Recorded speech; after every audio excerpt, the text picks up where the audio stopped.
નમસ્કાર ગુજરાત। આજે આપણે જોશું 11 જાન્યુઆરી 2025નું મોસ્ટ ઇમ્પોર્ટન્ટ કરંટ અફેર। તે પહેલાં ખાસ કરીને ચેનલ ઉપર નવા હોય તો ચેનલને સબસ્ક્રાઈબ કરી લેવી, વિડીયો પસંદ આવે તો લાઈક કરવો અને તમારા મિત્રો સુધી શેર પણ કરી દેવો। તો ચલીએ આજનો ક્લાસ શરૂ કરીએ આપણે। તો હેનલી પાસપોર્ટ ઇન્ડેક્સ 2025માં સૌથી મજબૂત પાસપોર્ટ કયા દેશનો છે? તો સિંગાપુરનો છે। સૌથી મજબૂત પાસપોર્ટ એટલે કે સિંગાપુર કયા દેશમાં વિઝા વગર જઈ શકે એના માટે છે સિંગાપુરના કોઈ પણ વ્યક્તિ હોય એ। તો જોઈએ આ ઇન્ડેક્સ વિશે સંપૂર્ણ માહિતી। તો હેનલી પાસપોર્ટ ઇન્ડેક્સ 2025માં સૌથી મજબૂત પાસપોર્ટ સિંગાપુરનો છે અને સિંગાપુર જાપાનનો ટોચ બંને સ્થાનો મેળવ્યા છે, જેમાં સિંગાપુર તેમના નાગરિકોને 195 ગંતવ્ય વિઝા મુક્ત એક્સપ્રેસ ઓફર કરી શકે અને રેન્કિંગમાં ટોચ ઉપર છે। પહેલા નંબર ઉપર સિંગાપુર છે, બીજા નંબર ઉપર જાપાન છે। 193 દેશોમાં જાપાનના વ્યક્તિ જઈ શકે, સિંગાપુરનો 195માં જઈ શકે। તો યાદ રાખવા પહેલા બે સ્થાનો। જ્યારે હેનરી પાસપોર્ટ ઇન્ડેક્સ 2025માં વિશ્વભરના ટોચ પાસપોર્ટમાં ભારતનો ક્રમ 85મો ક્રમે છે અને ઇન્ડેક્સ દેશોને તેમના નાગરિકોને અગાઉ વિઝા એક્સપ્રેસ કરી અને તેમના સ્થળોને સ્થાન આધારિત રેન્ક આપવામાં આવે છે। આ મુજબ આ રેન્કિંગ તમને જણાવ્યું એ મુજબ જ રેન્કિંગ આપવામાં આવે છે આમાં। અને ભારતીય પાસપોર્ટ 97 ગંતવ્યમાં વિઝા મુક્ત અથવા તો visa on around express offer કરી શકે છે, એટલે ભારત 57 દેશોમાં જઈ શકે છે। અને યાદીમાં છેલ્લા નંબર ઉપર અફઘાનિસ્તાન છે 106મા નંબર ઉપર। તો યાદ રાખો, જો પહેલા નંબર ઉપર સિંગાપુર, બીજા નંબર ઉપર જાપાન, 57માં દેશમાં ભારત જઈ શકે, 85 નંબર ઉપર ભારત છે, જ્યારે છેલ્લા નંબર ઉપર અફઘાનિસ્તાન છે। અને આ ઇન્ડેક્સ તો કે Henley passport index international air transport authority દ્વારા બહાર પાડવામાં આવે છે। તો ખાસ કરીને સંસ્થાનું નામ પણ યાદ રાખવું। ત્યારબાદના થોડાક ઇન્ડેક્સો જોઈ લઈએ। તો કયો દેશ જે ચોથો દેશ બન્યો હતો જે વિદેશી મુદ્રા ભંડાર 700 બિલિયન વટાવી ગયું હતું? તો ચીન, યુકે, જાપાન, પછી ભારત બન્યો હતો। અને એશિયન પાવર ઇન્ડેક્સ રિપોર્ટ 2024માં સૌથી શક્તિશાળી દેશોમાં ભારત ત્રીજા નંબર ઉપર હતો। ગ્લોબલ હંગેરી ઇન્ડેક્સ 2024માં 105 નંબર ઉપર ભારત હતો। માથાદીઠ GNI મુજબ 150 નંબર ઉપર ભારત, બરમુડા પહેલા નંબર ઉપર હતો। જ્યારે આર્થિક સ્વતંત્રતા ઇન્ડેક્સ 84 નંબર ઉપર ભારત અને હોંગકોંગ પહેલા નંબર ઉપર હતો। કાયદાના નિયંત્રણ ઇન્ડેક્સ આવ્યો હતો, એમાં 79 ઉપર ભારત, ડેનમાર્ક પહેલા નંબર ઉપર હતો। પ્રથમ વૈશ્વિક પ્રકૃતિ સંરક્ષણ સૂચનાંક આવ્યો હતો, 173 નંબર ઉપર ભારત, લક્ઝમબર્ગ પહેલા નંબર ઉપર હતું। જ્યારે વૈશ્વિક પેટન્ટ ફાઇલિંગ ઇન્ડેક્સ આવ્યો હતો, 6 નંબર ઉપર ભારત હતું, ચીન પહેલા નંબર ઉપર હતું। અને ક્લાઇમેટ ચેન્જ પરફોર્મન્સ ઇન્ડેક્સ 2025 10મા નંબર ઉપર ભારત, ડેનમાર્ક પહેલા નંબર ઉપર હતું। જ્યારે નેટવર્ક રેડીમેટ ઇન્ડેક્સ 2024 49 નંબર ઉપર ભારત, US પહેલા નંબર ઉપર હતું। અને મોબાઈલ માર્વેલ હુમલાની યાદીમાં ભારત ટોચ ઉપર હતું। તો ખાસ કરીને આ ટોચના ઇન્ડેક્સો યાદ રાખવા। ભારતનું સ્થાન પ્રથમ નંબર અને કોના દ્વારા બહાર પાડવામાં આવ્યો છે બધી શો કરેલું છે અહીંયા તમારી સામે જ। ત્યારબાદ કેન્દ્રએ આગામી મહેસૂલી સચિવ તરીકે કોની નિમણૂક કરી છે? તો આ નિયુક્તિ આપણે અગાઉ જોઈ ગયા હતા, નવેમ્બરમાં જ આની નિયુક્તિ થઈ ગઈ, ત્યારે અરુણેશ ચાવલા હતા અને હવે તો કે તુહિકાંત પાંડેને બનાવી દીધા છે આ સચિવ તરીકે। તો કેન્દ્રએ આગામી મહેસૂલી સચિવ તરીકે તુહિકાંત પાંડેને નિયુક્તિ કરી અને કેન્દ્રીય બજેટ એક મહિના કરતાં પણ ઓછા સમય પહેલાં જે સરકારે બુધવારે તેમના સૌથી વરિષ્ઠ સચિવ તુહિકાંત પાંડેને અરુણેશ ચાવલાના સ્થાને મહેસૂલી જે વિભાગના વડા તરીકે નિયુક્ત કર્યા અને જેમણે માત્ર 14 દિવસ પહેલાં જ મહેસૂલી સચિવ તરીકે સાર સંભાળ્યો હતો। તો 14 દિવસ આ ચાવલાએ સાર સંભાળી પછી કોણ બની ગયા? તો કે તુહિકાંત પાંડે બની ગયા। તો યાદ રાખવા આ તાયતના પદો પર આવી રીતના। ત્યારબાદ અરુણેશ ચાવલાને તો કે department of investment of public and મેનેજમેન્ટના સેક્રેટરી તરીકે નિયુક્ત કરવામાં આવ્યા છે આ પદથી ખહીને ઓલા પદ માટે। જ્યારે નાણાંના સચિવ પર આ જ છે અરુણેશ ચાવલા। જોઈએ આગળ આપણે નિયુક્તિ પર। તો દિનેશ ભાટિયા બ્રાઝિલમાં ભારતના રાજદૂત હતા। અરવિંદસિંહ ચાવલા જે શાહની ઇન્ડિયન ઓઇલના ચેરમેન બન્યા। ડૉક્ટર નીના મલ્હોત્રા સ્વીડનમાં ભારતના રાજદૂત છે। કે સંજીવ મૂર્તિ નવા કેગ છે। સમી સિલ્વા SSCના અધ્યક્ષ છે। જ્યારે રાષ્ટ્રીય માનવ અધિકાર પંચના અધ્યક્ષ રામ સુબ્રમણ્યમ છે। US ઇન્ટરનેશનલ જસ્ટિસ કાઉન્સિલના પ્રમુખ મદન લોકુલ છે। જ્યારે ફ્લેમોન્ટ યાંગ USમાં 69મા નંબરના પ્રમુખ છે। ઇન્ડિયન સોલાર એલાયન્સના આગામી આશિષ ખન્ના જે બનવાના છે 2025થી એ પદ સંભાળશે, વર્તમાન તો અજય માથુર છે। જ્યારે મહેસૂલી સચિવ અરુણિત ચાવલા છે. હવે કોણ બની ગયા કોમેન્ટ કરી દો. અને નાણાં સચિવ તો તુહિકાંત પાંડે જ છે. જ્યારે અરુણિત ચાવલાને બીજો કયો વધારાનો સાસ્પો આપ્યો છે એ પણ કોમેન્ટ કરી દો. ત્યારબાદ જોન મહામા જે ત્રીજી વખત કયા દેશના રાષ્ટ્રપતિ તરીકે શપથ લઈ લીધા? તો ઘાનાના ત્રીજી વખતના રાષ્ટ્રપતિ તરીકે શપથ લઈ લીધા. તો કયો દેશ એવો છે જ્યાં 2 વખત જ રાષ્ટ્રપતિ બની શકે અથવા તો 2 વખત જ રાષ્ટ્રપતિ બની શકે એ વ્યક્તિ? તો મહામા ત્રીજી વખત ઘાનાના રાષ્ટ્રપતિ તરીકે શપથ લેશે. જે જોન મહામા મંગળવારે ઘાનાના રાષ્ટ્રપતિ તરીકે ત્રીજી વખતના શપથ લેશે, કારણ કે તે દેશ એક પેઢીમાં તેમની સૌથી ખરાબ આર્થિક કટોકટીનો સામનો કરી રહ્યો હતો. હવે રાષ્ટ્રપતિ પાછા આવી ગયા. ઘાનાની વાત કરીએ તો આફ્રિકન કોન્ટિનેન્ટ દેશ છે એક, અને કેપિટલ તો કે અક્રા છે. ચલણ તો કે ધાનાયન છે, અને પ્રેસિડેન્ટ જોન મહામા બની ગયા છે. તો ખાસ કરીને આ નવી પ્રેસિડેન્ટની નિયુક્તિ પર યાદ રાખવી. આવી જ થોડીક નિયુક્તિ જોઈએ તો શ્રીલંકાના પીએમ હરણી અમરસુયા બન્યા હતા. પ્રેસિડેન્ટ અનુરાગ કુમાર દિસનાયક છે. ફ્રાન્સના પીએમ મિશેલ બોર્નિયન છે. જ્યારે અલ્જેરિયાના રાષ્ટ્રપતિ અબ્દેલાજીત તેમ્મુન છે. થાઇલેન્ડના પીએમ પેન્ટાનગન સિનાવાત્રા છે. ટુનિશિયાના પીએમ કામિલ મનોદરી છે. ઓસ્ટ્રેલિયાના પીએમ ક્રિસ્ટલ મિશેલ છે. ઈરાનના પ્રમુખ મુસાદ પિઝેસ્કિયર છે. જ્યારે જાપાનના પીએમ શિગેરુ દેશીવા છે. નેધરલેન્ડના પીએમ ડીફ સૂપ છે. અને ઇન્ડોનેશિયાના નવા રાષ્ટ્રપતિ પ્રબોધ સુબિયાન્ટો છે, જે ભારતમાં એક કાર્યક્રમનું મુખ્ય મહેમાન તરીકે આવવાના છે. કોમેન્ટ કરી દઉં કયા કાર્યક્રમમાં. ત્યારબાદ પાર્થ યોજનાની વાત કરીએ તો તે આર્મી, પોલીસ અને અર્ધલશ્કરી ભરતીમાં કઈ સરકાર દ્વારા આ યુવાનોને સશક્ત બનાવવા માટે આ યોજનાની શરૂઆત કરવામાં આવી છે? તો મધ્યપ્રદેશે આ યોજના શરૂ કરી છે. તો પાર્થ યોજના જે આર્મી, પોલીસ અને અર્ધલશ્કરી ભરતીમાં મધ્યપ્રદેશના યુવાનોને સશક્ત બનાવશે. આનું ફૂલ ફોર્મ ખાસ કરીને યાદ રાખવું. Police army recruitment training and hub છે, હુનર છે. અને મુખ્યમંત્રી ટીટી નગર સ્ટેડિયમ ખાતે જે રાજ્ય યુવા મહોત્સવ 2025 સમાપન થયો, અને આ કાર્યક્રમમાં જ આનું લોકાર્પણ કરવામાં આવ્યું છે આ યોજનાનું. જ્યારે મધ્યપ્રદેશે ભારતીય સેના, પોલીસ અને અર્ધલશ્કરી દળોની આવી અન્ય સેવાઓની કારકિર્દી માટે તેના યુવાનોને શારીરિક અને માનસિક બંને રીતે મજબૂત કરવા પાર્થ યોજના, જેનું ફૂલ ફોર્મ પોલીસ આર્મી ભરતી તાલીમ અને હુન્નર નામની નવી યોજના શરૂ કરી છે. તો ખાસ કરીને યાદ રાખવું કોની યોજના છે? મધ્યપ્રદેશની છે. આમાં શું થાય તો કે પોલીસ આર્મી ભરતીની તાલીમ અને હુન્નરો માટે ટૂંકમાં પાર્થ યોજના, જે મધ્યપ્રદેશના યુવાનોને સશક્ત અને કાયદાની અમલીકરણ એનજીસીઓમાં ભરતી કરવામાં આવશે. તેમના દ્વારા રચાયેલા રક્ષિતી પહેલ છે. અને હાલમાં માત્ર 3 મહિનાનો આ કોર્સ છે. જે તૈયારી કરવા માગતા હોય એ લુકિંગ કરી દે અથવા તો રજિસ્ટર કરી દે. આ માટે તાલીમ યુવાનો 1000થી 2000 સુધીની ફી વસૂલ કરવામાં આવશે સરકાર દ્વારા, અને 3 મહિના સુધી બધી ખર્ચો સરકાર ઉપાડશે. તો યાદ રાખવું. અને મધ્યપ્રદેશની વાત કરીએ તો કેપિટલ ભોપાલ છે. સીએમ તો કે મોહન યાદવ છે, અને રાજ્યપાલ ગુજરાતી છે મંગુભાઈ સગનભાઈ પટેલ. તો યાદ રાખવી આ માહિતી મધ્યપ્રદેશ વિશે. ત્યારબાદ પૂર્વ રાષ્ટ્રપતિ પ્રણવ મુખર્જી કયા શહેરમાં તેના સંકુલમાં તેમનું સ્મારક બનાવવામાં આવી રહ્યું છે અથવા તો બનાવવામાં આવશે? તો દિલ્હીના રાજઘાટમાં આનું સ્મારક બનાવવામાં આવશે, જે ભૂતપૂર્વ રાષ્ટ્રપતિ આપણા પ્રણવ મુખર્જી છે એના માટે. તો ભૂતપૂર્વ રાષ્ટ્રપતિ અને આજીવન કોંગ્રેસ પ્રણવ મુખર્જી ટૂંક સમયમાં રાજધાનીમાં તેમના નામનું સ્મારક બનશે. જે આવું કોઈને જણાવ્યું તો કે નેશનલ ડેરી એન્ડ સરકારે મુખર્જીના પરિવારને જાણ કરી, અને તેણે 31 ઓક્ટોબર 2020ના રોજ મૃત્યુ પામેલા પીઠ નેતા સ્મારક અને રાષ્ટ્રીય સ્મૃતિ સંકુલ અંદર તેની નિયુક્તિ સ્થળ નક્કી કરવામાં આવી રહ્યું છે, અથવા તો દિલ્હીના જે રાજઘાટ છે એમાં એનું સ્મારક બનાવવામાં આવશે. તો યાદ રાખવી આ માહિતી.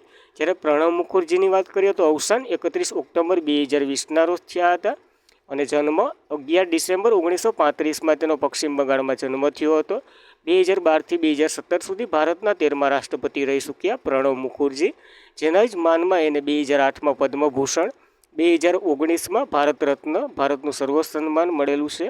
અને આના 2 પુસ્તકો જે એક્ઝામમાં પૂછાઈ ગયા છે, સર્વાઈવ લર્નની બહાર અને ધ ટ્યુબ્યુલન્સ યસ 1980થી 1990. તો ખાસ કરીને ઘણા પુસ્તકો છે, આ બંને પૂછાઈ ગયા એટલે લીધા. ત્યારબાદ આવી થોડીક સમાધિ અને તેમના સ્થળોના અથવા તો નામો અહીંયા જોઈ લઈએ. તો રાજઘાટ મહાત્મા ગાંધીની સમાધિ સ્થળ છે. સત્યભૂમિ BR આંબેડકરની સમાધિ સ્થળ છે.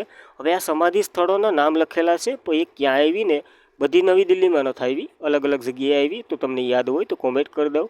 જેવી રીતના વિજયઘાટ લાલ બહાદુર શાસ્ત્રીની સમાધિ છે, તો ક્યાં આવી? શક્તિ સ્થાન જે ઇન્દિરા ગાંધીની સમાધિ સ્થળ છે, કિસાન ઘાટ શરણસિંહની છે, વીરભૂમિ રાજીવ ગાંધીની છે, શાંતિવન નહેરુ ચાચાની છે અને સહદેવ અટલ એટલે કે અટલ બિહારી વાજપેયીની છે આ સમાધિ સ્થળ. તો જોવી અને જોઈને જવી, કારણ કે જોડકા સ્વરૂપે પૂછી નાખે. ત્યારબાદ ઇન્ડિયન્સ ફૂડ મેન્યુફેક્ચરિંગ્સ 2025 સમિટનું આયોજન ક્યાં થઈ રહ્યું છે? તો નવી દિલ્હીના નોઈડામાં આનું આયોજન થઈ રહ્યું છે. તો ઇન્ડિયન ફૂડ મેન્યુફેક્ચરિંગ 2025 જે ઇન્ડિયન મેન્યુફેક્ચરિંગ 2025 માટે ટેસ્ટ તૈયાર કરવામાં આવી રહ્યું છે, જેનું સંયુક્ત રીતે trade promotion council of India નવી દિલ્હી અને Indian exposition limited great Noida દ્વારા આનું આયોજન કરવામાં આવશે, જે ભારતનું ફૂડ અને બેવરેજ ઉદ્યોગ આગળ વધારવા માટે એક રચાયેલ ઇવેન્ટ છે. તો આમાં શું થાય? તો ઉદ્યોગ અને ફૂડ ઉપર વાતો કરશે. વૈશ્વિક મંચ 9થી 11 જાન્યુઆરી 2025 દરમિયાન આ યોજાશે. ક્યાં યોજાશે? તો કે ઇન્ટરનેશનલ કન્વેન્શન સેન્ટર દ્વારકા નવી દિલ્હી ખાતે યોજાવાની છે. તો ખાસ યાદ રાખવી આ એક ઇવેન્ટ. ત્યારબાદ શરૂઆત આની 2017થી થઈ હતી અને 2019થી નોઈડામાં નવી દિલ્હી ખાતે દર વર્ષે યોજાય છે. અહીંથી આની સાથે તો વર્લ્ડ સેફ એશિયન પેન્ડિસ ફોરમ 2025 અને ગ્લોબલ બાયોસેફ્યુ એન્ડ સ્ટાન્ડર્ડ કોન્ફરન્સ 2025નું પણ આયોજન કરવામાં આવી રહ્યું છે. તો યાદ રાખવી, પૂછાઈ શકે. ને ફૂડની વાત થઈ તો જોઈ લઈએ. ભારત હાલમાં વિશ્વનો 7મો સૌથી મોટો ખાદ્ય નિકાસકાર દેશ બની ગયો છે. તો કાપડમાં કેટલા ટકા વધારો થયો છે? યાદ હોય તો કોમેન્ટ કરો, ને આવો પ્રશ્ન તો ન આવે ટકાવારીમાં. ત્યારબાદ આવા થોડાક આયોજનો જોઈ લઈએ. જો વર્લ્ડ મેમોરિટાઇડ કોન્ફરન્સ 2024 ચેન્નાઈમાં થઈ હતી. 12મું આંતરરાષ્ટ્રીય પ્રવાસી માર્ટ કાઝીરંગા આસામમાં થઈ હતી. રાઇઝિંગ રાજસ્થાન ગ્લોબલ સમિટ 2024 જયપુરમાં થઈ હતી. 13મી રાષ્ટ્રીય બીજ પરિષદ વારાણસીમાં યોજાઈ હતી. COP29 ક્લાઇમેટ ચેન્જ માટેની 2024 બાકુ અર્બેજિસ્તાનમાં યોજાઈ હતી. વૈશ્વિક સહાયકારી સમિટ 2024 ભારતમાં યોજાઈ હતી પ્રથમ વખત, અને પ્રથમ એશિયન બૌદ્ધ સમિટ 2024 ભારતમાં યોજાઈ હતી. જ્યારે COP16 જૈવિક વિવિધતા માટેની 2024 કોલંબિયામાં યોજાઈ હતી. જ્યારે 2025માં 18મો પ્રવાસી ભારતીય દિવસ ભુવનેશ્વરમાં આયોજન થવાનું છે અને આ થઈ પણ રહ્યું છે. તો યાદ રાખવી આ ઇવેન્ટો પણ આની સાથે. ત્યારબાદ કયા રાજ્યમાં 18 જાન્યુઆરીથી ફ્લેમિંગો ફેસ્ટિવલ શરૂ થઈ રહ્યો છે? તો આંધ્રપ્રદેશમાં થઈ રહ્યો છે. ગુજરાતમાં આવો કંઈ ઉત્સવ નથી યોજાતો, કારણ કે ગુજરાતમાં ફ્લેમિંગો છે પણ ઉત્સવ નથી યોજાતો. તો તિરુપતિ જિલ્લામાં 18મી જાન્યુઆરી ફ્લેમિંગો ફેસ્ટિવલ શરૂ થશે અને બહુપક્ષીય ફ્લેમિંગો ફેસ્ટિવલ 2025 18થી 20 જાન્યુઆરી દરમિયાન તિરુપતિ જિલ્લાના સલુપેટા મંત વિસ્તારમાં આયોજન થવાનું છે. આની તૈયારી ચાલુ છે. આ ઉત્સવ તો કે 5 વર્ષના અંતરાલ પછી યોજાઈ રહ્યો છે, કારણ કે 2020થી આને પાછો ક્યારેય યોજ્યો નથી. તો 2025માં યોજાઈ રહ્યો છે. તો યાદ રાખવાનો. આની સાથે નેલાપટ્ટુ, બીવી પોંગલ, અટ્ટાકીની થુપ્પા વગેરે બહુ વિચિત્ર પ્રકારના નામો છે. આ પણ 5 સ્થળોએ આ ભરાવાનો છે આ કાર્યક્રમ. તો ખાસ કરીને યાદ રાખવા. તિરુપતિ આંધ્રપ્રદેશમાં થવાના છે. ત્યારબાદના થોડાક ઉત્સવ જોઈ લઈએ. ઓણમ તો કે કેરળમાં યોજાય છે. આ સાથે થ્રિસુર પૂરમ, અટ્ટુ પોંગલ, મકરવિલુ વિષુ ઉત્સવ અને પ્રથમ આંતરરાષ્ટ્રીય બીચ ફેસ્ટિવલ કેરળમાં યોજાયો હતો. અંડુરી ફેસ્ટિવલ ઉત્તરાખંડમાં, હરેલા ઉત્સવ ઉત્તરાખંડમાં, હરેલી ઉત્સવ છત્તીસગઢમાં યોજાય છે. સપસાર ફૂટ ઉત્સવ મિઝોરમમાં, ઓજાગીરી ઉત્સવ ત્રિપુરામાં, હોર્નબિલ ફેસ્ટિવલ નાગાલેન્ડમાં યોજાયો હતો. આ વખતે 25મું વર્ષ છે. અને પાકે પંગા હોર્નબિલ ફેસ્ટિવલ અરુણાચલ પ્રદેશમાં, થ્રિસુર લીલી ફેસ્ટિવલ મણિપુરમાં, જ્યારે લોસંગ ફેસ્ટિવલ લદ્દાખ અને અરુણાચલ પ્રદેશ બંનેમાં યોજાય છે. તો યાદ રાખવા વધારાના ફેસ્ટિવલો પણ આની સાથે. ત્યારબાદ ગોવા સરકારે વીમા સખી યોજના શરૂ કરી અને બીજું રાજ્ય બન્યું છે. તો પ્રથમ રાજ્ય કયું હતું? તો પ્રથમ રાજ્ય આમાં હરિયાણા હતું. આપણે જે ડિસેમ્બરના એન્ડમાં જ જણાવ્યું હતું કે પ્રથમ રાજ્ય બન્યું હતું હરિયાણા. તો ગોવા સરકારે વીમા સખી યોજનાને લાગુ કરી દીધી અને બીજું રાજ્ય બન્યું.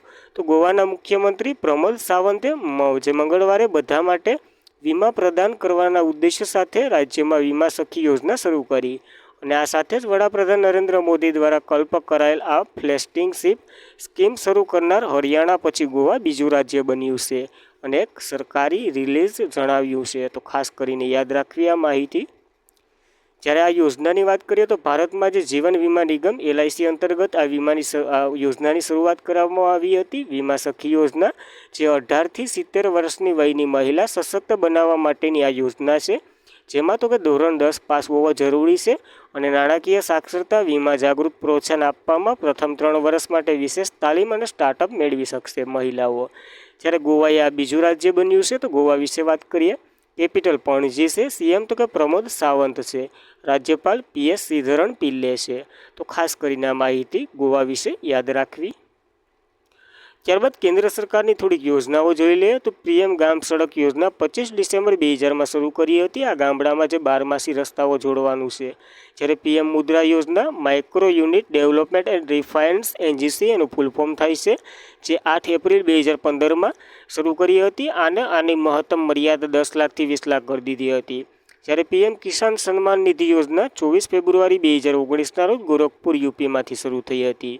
પીએમ જનધન યોજના 28 ઓગસ્ટ 2014થી 10 વર્ષ પૂર્ણ કરી ચૂક્યું છે. પીએમ આયુષ્માન ભારત યોજના 23 સપ્ટેમ્બર 2018ના રોજ રાંચી ઝારખંડથી શરૂ કર્યું હતું. જ્યારે કૌશલ્ય લોન યોજના 2015માં, જેમાં મહત્તમ લોન મર્યાદા 1.5 લાખ હતી, એ 7.5 લાખ કરી દીધી હતી. આ 2024-25ના બજેટમાં ઉલ્લેખ છે. જ્યારે પીએમ કિસાન માનધન યોજના 12 સપ્ટેમ્બર 2019થી શરૂ કરી હતી રાંચીથી, અને આ રાંચી ઝારખંડથી, અને આ 5 વર્ષ કમ્પ્લીટ કરી ચૂકી છે. તો યાદ રાખવી, આ ચર્ચામાં રહેલી યોજનાઓ લીધી છે બધી. ત્યારબાદ માર્ટિન ગુપ્ટિલે આંતરરાષ્ટ્રીય ક્રિકેટમાંથી નિવૃત્તિ લીધી. તો કયા દેશના છે? તો ન્યૂઝીલેન્ડના છે આ ક્રિકેટર. તો માર્ટિન ગુપ્ટિલ આંતરરાષ્ટ્રીય ક્રિકેટમાંથી નિવૃત્તિ લીધી. આની માટે એક રેકોર્ડ છે, જે T20માં ઇન્ટરનેશનલ મેચોમાં ન્યૂઝીલેન્ડનો સૌથી વધુ 3531 રન બનાવ્યા હતા, અને ઓડીઆઈ વર્લ્ડ કપમાં સૌથી વધુ વ્યક્તિગત સ્કોર મેળવનાર આ વ્યક્તિ છે. એટલા માટે લીધા માર્ટિન ગુપ્ટિન. તો ખાસ કરીને યાદ રાખવા, ન્યૂઝીલેન્ડના છે. ત્યારબાદ ભારતના ખેલાડીઓ જોઈ લે. ક્રિકેટમાંથી જે નિવૃત્તિ લીધી હોય: શિખર ધવલ, દિનેશ કાર્તિક, કેદાર જાદવ, રિદ્ધિમાન શાહ અને રવિચંદ્ર અશ્વિની વગેરે આંતરરાષ્ટ્રીય ક્રિકેટમાંથી નિવૃત્તિ લીધી. બીજા ખેલાડી આપ્યા છે ટેનિસના, ફૂટબોલના, હોકીના, બેડમિન્ટનના. એ તમારી રીતના એક વખત વાંચી લેવા. ત્યારબાદ વન્યજીવ અને વન્ય ગુનાઓ માટે ગરુડાક્ષી પોર્ટલ કયા રાજ્ય સરકારે શરૂ કર્યું છે? તો કર્ણાટકે આ ગરુડાક્ષી પોર્ટલ શરૂ કર્યું છે. તો વન્યજીવ અને વન્ય ગુનાઓ માટે ગરુડાક્ષી પોર્ટલ શરૂ કર્યું છે. હવે આ ગરુડાક્ષી પોર્ટલમાં શું થાય? તો કે ઓનલાઈન FIR ફાટી જાય તમારા નામની. તો તાજેતરમાં જ કર્ણાટક વિભાગે વન અતિક્રમણીય ગેરકાયદેસર વૃક્ષો કાપવા, શિકાર અને જંગલી વિસ્તારમાં અધિકૃત પ્રવેશને રોકવા માટે ગરુડાક્ષી ઓનલાઈન FIR માટેની સિસ્ટમનું એક પ્લેટફોર્મ શરૂ કર્યું છે, જે વન્ય અને વન્યજીવ સંરક્ષણ અધિનિયમ હેઠળ વન અપરાધ કેસોમાં ઓનલાઈન હેન્ડલિંગ સક્ષમ કરશે. અને આ પોર્ટલ વિવિધ રિપોર્ટો અને ફરિયાદો માટે સ્વયં જનરેટર કરશે, એટલે કે પોતપોતાની રીતના જ FIR ફાડી નાખશે. ત્યારબાદ તો કે કોઈક અધિકાર આવશે અને ડાયરેક્ટ કાર્યવાહી કરવાની. કર્ણાટકની વાત કરીએ તો કેપિટલ બેંગ્લુર છે. સીએમ તો કે સિદ્ધારમૈયા છે, અને રાજ્યપાલ થાવરચંદ ગેહલોત છે. તો કર્ણાટક વિશે આ બેઝિક માહિતી યાદ રાખવી. અને આજના માટે એટલું જ હતું. ખાસ કરીને મિત્રો, વિડીયો પસંદ આવે લાઇક કરવો, તમારા મિત્રોને શેર કરવો, અને ચેનલ પર પ્રથમ વખત હોય તો સબસ્ક્રાઈબ પણ કરી લેવી. કારણ કે આ 10 પ્રશ્નની વાહણ તમને લગભગ 100 પ્રશ્ન જેટલું રિવિઝન મળતું હોય આમાંથી. તો ખાસ કરીને ઇમ્પોર્ટન્ટ લાગતું હોય તો શેર પણ કરી દેવું. તો આજના માટે એટલું જ હતું. ખાસ કરીને PDF જોતી હોય તો ટેલિગ્રામમાં જોઈન્ટ થઈ જવાનું. Thank you for watching this video. જય હિન્દ, જય ભારત.